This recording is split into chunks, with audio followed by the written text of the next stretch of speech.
Hi, I'm Barry Dickerson. I'm a senior attorney with Udall Shumway, and I went to the University of Arizona, graduated from their law school, and I've been practicing law for almost 36 and a half years. Currently, I am a certified family law specialist by the State Bar of Arizona. I do also practice in areas of probate litigation, trust litigation. Family law can be as broad as it is long.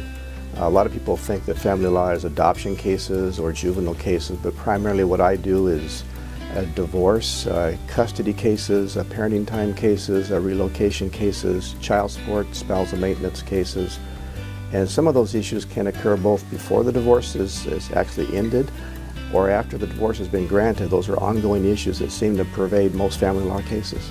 If you have cases that involve children, obviously there are issues of custody, issues of parenting time, and parenting time is kind of a word of art we use now for visitation, used to be called. The courts in Arizona have determined that if parents are able to care for their children, there really is no broad definition that one parent is preferred above the other.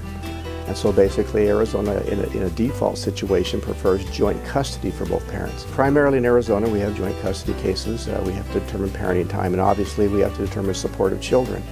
The law in Arizona places the responsibility on both parents to support their children. And likewise, if a spouse, and in most cases it's the wife, has not worked outside the home for significant periods of time, spousal maintenance, or as many states call it, alimony, has to be determined as well. A lot of the other issues that also drive these cases is division of property. Arizona is a community property state. And what that means is that basically when you get married, everything that you earn or acquire after that marriage date is community property. And it doesn't require any effort by a spouse to acquire an interest in that property. Some of the other issues that pervade it, if there's a family business, we have to have appraisers or outside professionals that come in and decide how to value property. And that could be cars, it can be businesses, it can be homes, or a pension or retirement asset. Those are significant assets that we divide. On the other side too is debt.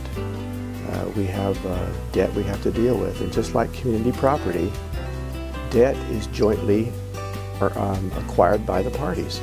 And sometimes those issues are kind of melded into how you divide your property. So they look at property and debt to figure out an equitable way of dividing the property. So those are basically pre-decree issues that we wrestle with in Arizona.